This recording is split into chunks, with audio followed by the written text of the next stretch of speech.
nagiging neither here nor there, nagiging one half this and one half that. Ano ba talaga? Heir to the promise or to the curse? At kung ating lilinawin, heir to the promise to Abraham or to the curse of the law? Tagapagmana ng pangako o ng sumpa? Galatians 3:25-29. Ngayong dumating na ang panahon ng pananampalataya, wala na tayo sa ilalim ng taga-disiplina. Dahil sa inyong pakikipag-isa kay Kristo Jesus, kayong lahat ay mga anak ng Diyos sa pamamagitan ng pananampalataya. Si Kristo mismo ang inyong isinuot na parang damit nang kayo'y nabautismuhan sa inyong pakikipag-isa sa Kanya. Wala nang pagkakaiba ang Hudyo at ang Griego, ang alipin at ang malaya, ang lalaki at ang babae. Kayong lahat ay iisa na dahil sa inyong pakikipag-isa kay Kristo. At kung kayo'y kay Kristo, kayo'y mga anak ni Abraham at tagapagmana ng mga pangako ng Diyos. Nilinaw sa atin ng ating binasa na kung tayo'y na kay Kristo na, kay Abraham tayo magmamana, sa Kanya tayo tatanggap ng mana, siya ang ating kukuhanan ng mana. Isa-isahin natin ito. Galatians 3:25. Now that the way of faith has come, we no longer need the law to be our guardian. Ngayong dumating na ang panahon ng pananampalataya, wala na tayo sa ilalim ng taga-disiplina. Faith overtakes the law, replaces, supersedes the law. Galatians 3:26-27. You were all baptized into Christ, and so you were all clothed with Christ.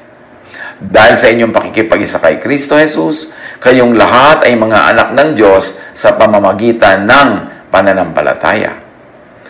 So we were baptized into Jesus, and let me emphasize, not into Moses. Wala tayong giyera with Moses. Marami tayong matututunan sa kanya. Kaya lang natin ito nililinaw. Marami kasi inilalagay nila ang sarili nila under the law instead of under grace. Nagiging tagapagmana ng law ni Moses imbes tagapagmana ng ipinangakong faith kay Abraham. This shows, sa pagpapatuloy, that you are all children of God through faith in Christ Jesus. Si Kristo mismo ang inyong isinuot na parang damit nang kayo'y nabautismuhan sa inyong pakikipag-isa sa Kanya. So not by human ancestry or race or religious background, not by submission or obedience of the Jewish law, ang nagbibigay sa atin ng ating bagong pagkatao, ng ating bagong status sa harap ng Diyos. Galatians 3:28, now in Christ, it doesn't matter if you're a Jew or a Greek, a slave or free, male or female, you are all the same in Christ Jesus. Wala nang pagkakaiba ang Hudyo at ang Griego, ang alipin at ang malaya, ang lalaki at ang babae. Kayong lahat ay iisa na dahil sa inyong pakikipag-isa kay Kristo Jesus.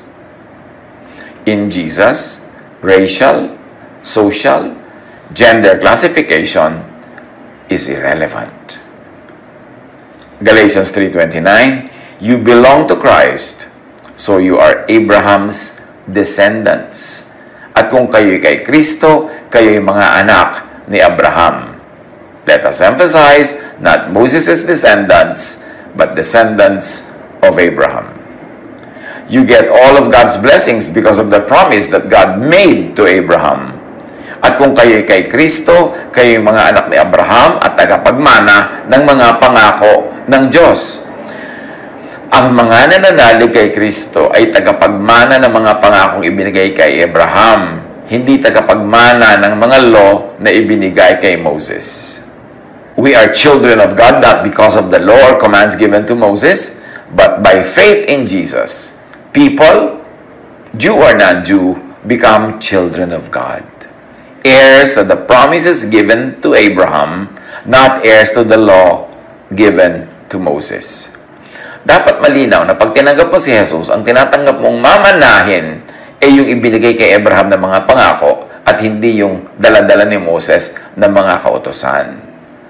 Ang minamana ng lahat, non-Jews included, ay ang blessings ng mga pangako kay by faith Abraham. Abraham was known and commended for faith. Ang minamana ng lahat, non-Jews included, ay hindi ang curse ng law of Moses. Linawin natin. Ang minamana natin yung napakagandang pangako na ibinigay kay Abraham by faith. Hindi yung napakaraming curses, mga sumpa ng law at yung mga kakambal na parusa nito. Deuteronomy 27:26, the Levites will say, "Cursed is the one who does not support this law and agree to obey it." Then all the people will say, Amen. Sabi ng kanilang mga pare, sumpain ang sino mang hindi susunod sa mga utos na ito. Sasagot ang sambayanan, Amen. The people bound themselves by the old covenant to the curse.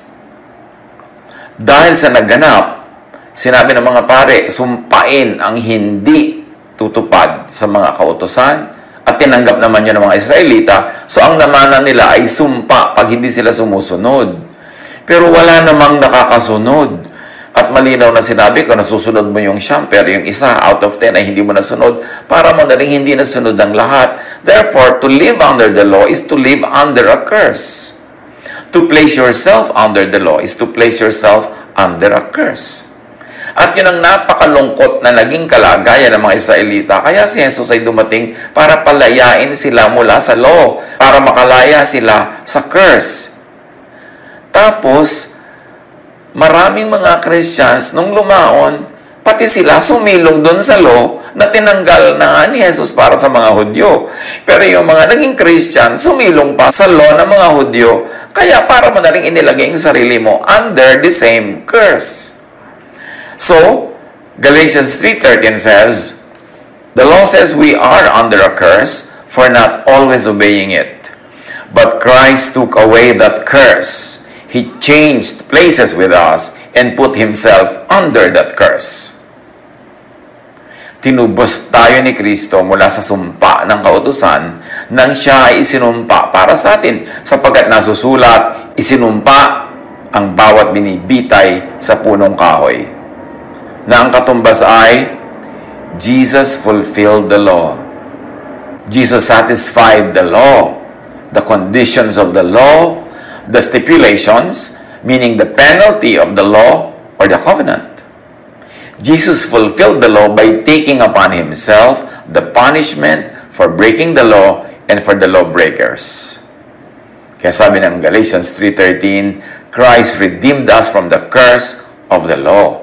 Tinubos tayo ni Kristo mula sa sumpa ng kautusan. Balikan natin. Yung mga ancient Israelites, the Hebrew people, bound themselves under the law. Sabi ng kanilang mga pare, sumpain ang hindi tutupad sa mga kautusan ito. At sabi ng bayan, Amen. Tinanggap nila. Pero sino ang nakakatupad sa kautusan? Wala. Kaya sila nalagay under the curse. Kasi may curse yung law pag hindi mo tinupad. At sila ay nakipagkasundo that they are under the law. Therefore, they got under a curse. The curse. At si Jesus, dumating siya to release the Jewish people from the curse of the law. To set them free from the law. Sila ang unang audience dapat ni Jesus. Kaya sabi ni Jesus, I was sent only to the lost sheep of Israel. Sabi niya, don't enter the towns of the Samaritans or the town of the Gentiles. Just enter the towns of the Israelites. Bakit? Because He was sent to the lost sheep of Israel. Bakit to the lost sheep of Israel siya pinadala? Napaka-special ba ng Israel na sila lang ang pinadala ng tagapagligtas? No. Sila lang kasi ang under the curse of the law. Ang kanilang lahi, ang kanilang mga ninuno ang tumanggap ng curse of the law. Kaya sila lang ang kailangang iligtas. Kaya sabi ni Jesus, I was sent only to the lost sheep of Israel. Ang naging problema lang, yung mga naunang naging Christians, na-infiltrate sila ng mga Pharisees, ng mga teachers of the law, na naging mga Christians din daw. Hindi natin alam how sincerely, pero in-record yan that some of the Pharisees and some of the teachers of the law had joined the believers. Pero unti-unti nilang ibinalik yung law, yung mga law ng sa pagkain, yung mga law tungkol sa pagtutuli, yung mga law tungkol sa dito at dyan. So, unti-unti nilang naibalik yung law. Kaya by the 3rd century, yung Christianity na dapat sana ay free from the law from the beginning, because the Jews, who were the first Christians, were released from the law. Pero Christianity was brought to the Gentiles. They became Christians too. Pero pati yung Gentiles na hindi naman dating kasali sa law, ay nakisukob na sa law. Dinala sila ng kung sino mga leader nila at mga makapangyarihan na ngayon ang namana nating Christianity ay under the law. At under grace. Hati. Under faith. Pero under the law. Kaya nagkakandamisti-mestizo ang paniniwala at ang practices at mayroong mga kalituhan. So si Jesus una isinugo para palayain ang mga Israelita mula sa law. Dapat sila lang yung palayain kasi sila lang naman ang under the law. Pero yung mga Christians nakisali sa law ng Israel, minana rin nila, ini-assign nila sa sarili nila na manahin nila yung mga laws ng Israel, kaya namana din nila yung curse. Kaya pati ngayon, yung mga Christians ay dapat na rin iligtas from the law. Savior na rin nila sa Jesus when it comes to being under the curse of the law. Galatians 3:13, ulitin natin, Christ redeemed us from the curse of the law. Tinubos tayo ni Kristo mula sa sumpa ng kautusan. Jesus fulfilled the law not by literally obeying all the rules and regulations of the law, not by teaching and commanding His followers to submit to and to fulfill the law, but He paid the penalty required by the law.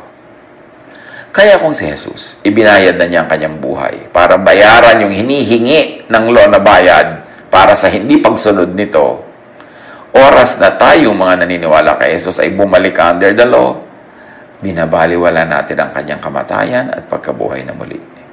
Binabaliwala natin ang kanyang pagtitigis ng dugo, ang kanyang sakripisyo para mabayaran yung kasalanan. Tapos babalik din tayo under the law. Dinando na naman yung curse. Na-invalidate yung ginagawa ni Jesus. Become children of God by believing in Jesus, by believing in the work of Jesus to set people free from the curse of the law. Become children of God by believing in Jesusness. Not in Mosesness, not in Phariseeness, but in Jesusness. Matthew 3:7-9. Nang makita niyang, referring kay Juan, nang makita niyang lumalapit din sa kanya ang maraming Fariseo at mga Saduseo upang magpabautismo, sinabi niya sa kanila, lahi ng mga ulupong, akala ba ninyo ay makakatakas kayo sa parusa ng Diyos? Patunayan muna ninyo sa inyong mga buhay na kayo talaga nagsisisi. Ibig sabihin, nagsisisi sila sa pagtuturo ng law, sa pagpapairal ng law, at sa pagpapailalim sa law. Yun ang dapat pagsisihan. Hindi yung pag-break ng law. Kasi wala naman talaga nakakasunod sa law. Patunayan muna ninyo sa inyong mga buhay na kayo talaga nagsisisi at huwag ninyong akalain na makakaiwas kayo sa parusa ng Diyos dahil sinasabi ninyong ama ninyo si Abraham. So, ang pinagmamalaki ng mga Hudyong ito ay racial identity, advantage, and entitlement because of the race. At sa pagpapatuloy, sabi ni Juan, sinasabi ko sa inyo na kahit sa mga batong ito ay makakalikha ang Diyos ng mga anak ni Abraham. Hindi kayo kailangan ng Diyos para siya i-worship dahil kayo ay under a curse. At pinapahirapan niyo ang mga tao, itinatali niyo sila sa curse.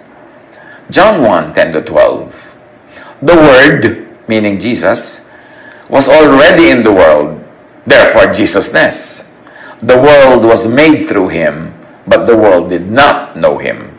Remember, the person Jesus was not known from the beginning, but the essence, the Jesusness of the Word had already been known from the start.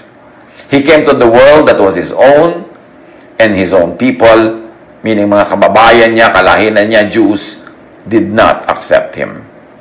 But some people, some Jews, did accept Him. They, those Jews, believed in Him, and He gave them, those who believed in Jesus, the right to become children of God. Because they believed in Jesus, not because they were Jews. Remember, they became children of God, not because they were Jews, but because they believed in Jesus.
from the law of Moses. But many peoples, including many Christians, knowingly or unknowingly, place themselves under the Jewish law. Therefore, they also need salvation from the law. Linawin natin sa sarili kung naninindigan o maninindigan sa law or grace. Justice of the law or love of Jesus. Promise kay Abraham o sa law ni Moses. Jesusness or Mosesness / Phariseeness. Kung matapos manuri ay panigasan pa rin manindigan, manatili under the law, choice na yan ng tao. Pero at least, maging aware muna na may ganyang sobrang malalaking issues. Magkakaibang choices, magkakaibang religiosity. At yan ay Jesusness or Phariseeness. Pag-isip-isipan natin mga kapatid, halos lahat ng kalupitan na ginagawa sa loob ng relihiyon at sa pangalan ng Diyos ay dahil ang mga tao ay patuloy na nagpapairal ng law at patuloy na nagpaparusa sa kapwa-tao implementing the law. Yan ang binayaran ni Jesus para hindi na tayo magbayad, hindi na tayo mapailalim dyan at hindi na tayo maging alipin yan. Pero pag nagkusa pa tayo magpaalipin o nang-aalipin pa rin tayo ng iba, promoting Phariseesness imbes Jesusness, kinakalaban natin ang ginawa ni Jesus sa krus. Binabaliw.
To go back under the curse of the law is to ignore, to dishonor the work of Jesus. Ang gusto ni Jesus for the people to be free. Sabi niya, I came that you might have life and have it abundantly. The thief comes only to steal, kill, and destroy.